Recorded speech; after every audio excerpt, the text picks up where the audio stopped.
We're glad you've chosen to listen to our weekly talkback. The weekly talkback is designed to take a portion of the teaching from this week to a deeper level.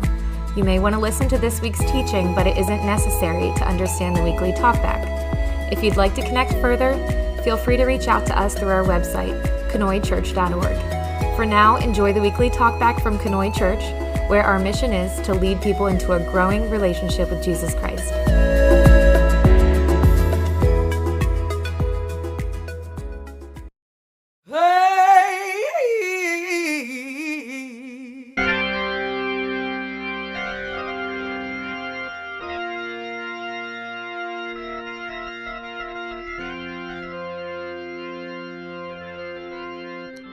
Good morning. This morning I want to talk to you a little bit about mental health, because mental health is an increasing issue that we are dealing with in the world around us, and certainly we are seeing it on the other side of a worldwide pandemic. We're seeing it in higher rates and higher prevalency among younger and younger people, and so it's worth talking about. One of the things that I find in pastor world is that people will often want to come talk to me about their mental health. And there's nothing wrong with that. By all means, if you have a pastor, if you have a spiritual guide or leader of some kind, you should be able to talk with them about it. However, if your pastor is telling you that you shouldn't seek help beyond them, that is where I would disagree, and I would disagree very strongly. I would say there's a big problem there. There was a day and an age, 100, 150, 200 years ago, where the town pastor, the reverend, also usually was the school teacher, and they were the most educated person that was around. Those days are long past. The pastor is no longer the most educated person that is around, and there are far more people who are educated in much more massive ways about mental health, and specifically about mental health. There are psychologists, psychiatrists, counselors, mental health professionals that exist in this world that we have good access to. And so one of the things that will happen sometimes is people will come to talk to me, and I'll realize that there's some stuff going on that's kind of at a deeper level than what I am trained to help somebody with. And what I'll say is, look, let's talk about these things, but for this thing, I'm going to refer you to somebody who I trust, and I'm going to encourage you to get in contact with that person, because they are somebody who was trained in a much more specific area that can help you way more than I can. And I think it's important for pastors to be willing to do that, to say, look, that's beyond my level of training. I have a couple examples today that I wanted to share with you that I think help illustrate what we often do with our pain, with our tragedy, with our mental health, and why we shouldn't do that, and why we should seek help from professionals. One of the things that we often do is we compartmentalize things. We go through something really painful or something tragic, and what we do is we kind of push it down deep, we squash it, we put it in a box somewhere, and we stick it on a shelf, and we say, okay, I'm not going to deal with that thing anymore. One of the things that I've been doing with my time lately is working with a fire company. And something that I learned not too long ago was about a process called compartmentalization. And what essentially that means is it's possible for you to have a fire in a house. And the houses that we build today are built so well with such high quality, with such good technology, that it's possible to get a very good airtight seal, even in an interior bedroom of a house. And so let's say that there is a fire that starts, and it's in a bedroom, and you close the bedroom door, and you run out of the house, and you call 911. It's possible that that bedroom is so airtight with really good windows and good door and a well-fitting door and the carpet coming up to the bottom of the door, that the fire that's in that bedroom is being starved of oxygen. Now, a fire needs spark, ignition, it needs fuel, and it needs oxygen in order to survive. And so when that room is sealed up so tight it doesn't give it oxygen, what you end up doing is you starve the fire. And instead of the fire getting larger and seeing a lot more flames, it gets smaller, goes into something called decay, but it produces a lot of smoke. Now what can happen is that somebody will come running up and they'll break a window and they'll just let oxygen into the room, or they'll come into the house and they'll swing open the door and let oxygen in. And when that happens, you get something called a flashover or a smoke explosion, where all of that unburnt smoke, that unburnt fuel that is smoke, ignites and you have an explosion. And it gets really messy, right? Sometimes we compartmentalize our mental health, our tragedy, our pain, our suffering. We put it on that shelf and we say, I'm not going to open it. And then for whatever reason, we decide to break the window, open the door wide. And boy, we just make a huge mess. We explode over all the stuff around us. And that's not really very good either, because we haven't actually helped ourselves, and we certainly haven't helped our relationships with the people around us, and we haven't helped anybody else.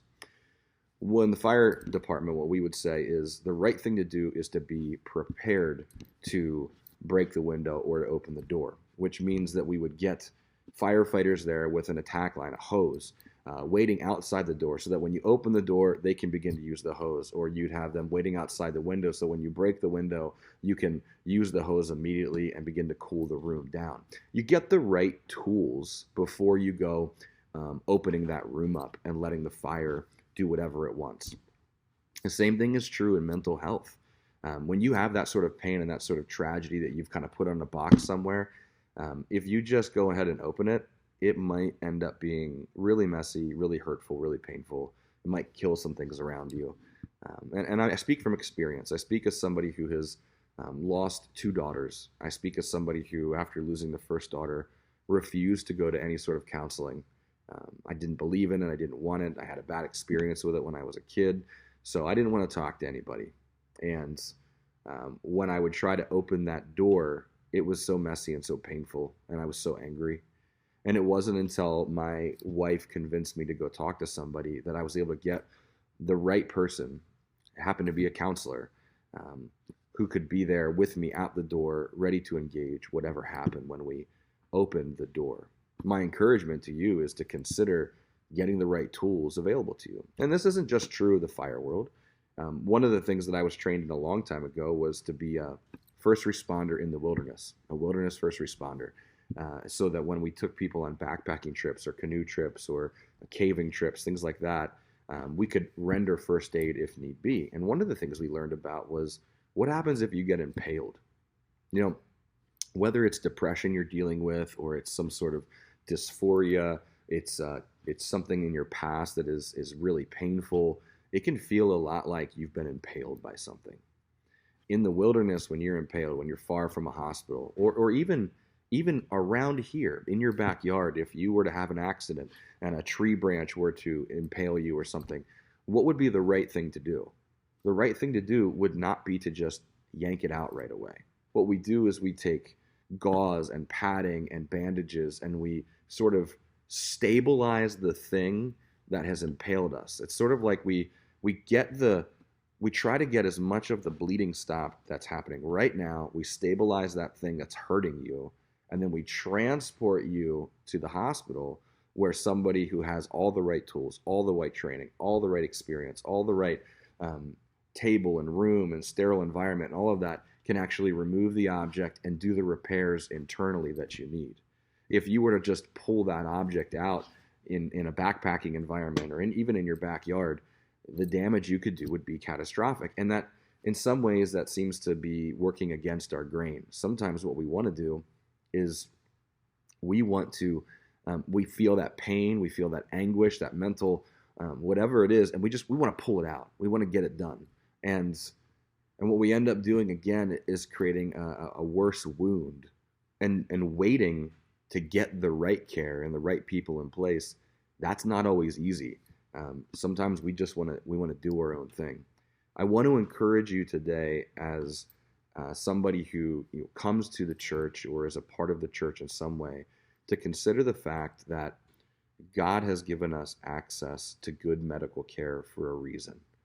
When my son broke his arm, I could have sat there and we could have just prayed that God would heal his arm. And maybe God would do a miracle and suddenly his bones would have relined up and it would have been all good. No surgery needed.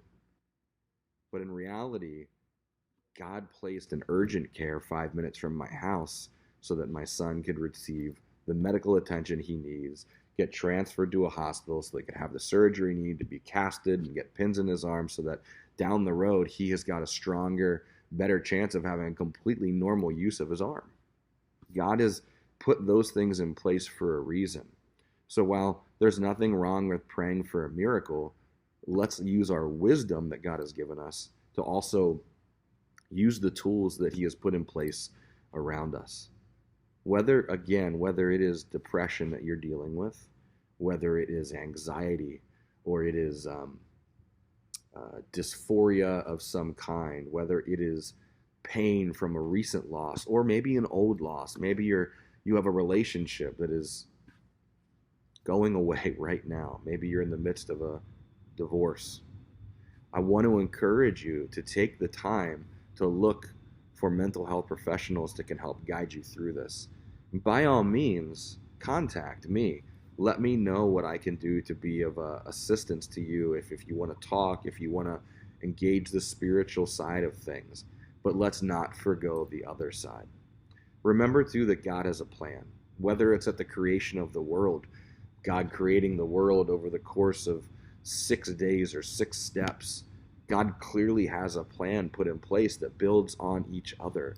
Or whether it's in the Old Testament where we're told that God praises the men of Issachar because they looked around, they knew the times, and they understood what they had to do. We too need to be people that can look around, understand what's going on around us, and know what we have to do. And part of that is access to these professionals that are out there. It is silly for us to try and do these things on our own. And we talked about this in church just a few weeks ago about how our culture seems to push us to be that Rambo, Rocky sort of figure, right? Where we do it by ourselves. We pull ourselves up by our bootstraps. And I even hear that verbiage sometimes when I hear people talk to their parents or other people about mental health struggles. Some people don't believe that it's real. And some people just think, well, can't you just feel better? Can't you just believe something different? And the honest truth of the matter is, no, that is not the way that it works. So, as a community of believers, as Christians worldwide, we need to take this seriously. Mental health is a very serious thing. When I was a kid growing up, my mom used to, as long as I had done well, once a marking period. We had marking periods back then. I don't think they have marking periods anymore. Maybe they do. There was 4 a year. But if I was doing well in school, if I had, done a pretty good job of listening to the rules, which was a little hit or miss sometimes, Mom would give me a mental health day. And what that meant was I got to skip school. Well, it's not really skipping, right? Because she turned an excuse in for me. So it's nothing illegal. But regardless, I got to stay home from school, and Mom took me. We might have gone skiing or something else. And we did something fun as a mental health day to just take a break and relax. We all need that. We all need to find those mental health days. And even God commands us, hey, the Sabbath, keep it holy. The Sabbath is a day of rest. The Sabbath is a day that you don't do the things that you normally do. You take a break from those things. Just like when God created the world, on the 7th day He rested, He took a break. You are also called to take that break, to take that mental health day, whatever you want to call it, whatever makes you feel good about it. We need to take those things. So, this isn't really a devotional in the same way that we've been doing devotionals, but I felt like it was something that needed to be shared, and I needed you to know it is a good thing for you to seek the sort of professional help that you might need. There's no shame in it. And I say that not just as a person who is in spiritual leadership and trying to encourage you to find the right help and not just the spiritual help. I say that as a person who has gone through unbelievable loss. And the only way that I've gotten through that is by having somebody who was a professional to talk to. On this last screen, after I get off of here, I'm going to just put a couple of numbers, a couple of contact places that you can have in your belt if you need that tool to talk to somebody. And always shoot me an email, leave a comment in the messages, and I'll do my best to connect you where you need to be. I hope that you have a fantastic day today.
Hi, this is Pastor Nick.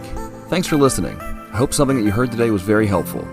If you want to connect with us further, feel free to check us out on Facebook, Instagram, or our website, kanoichurch.org. Sure, I'm glad we're in this together.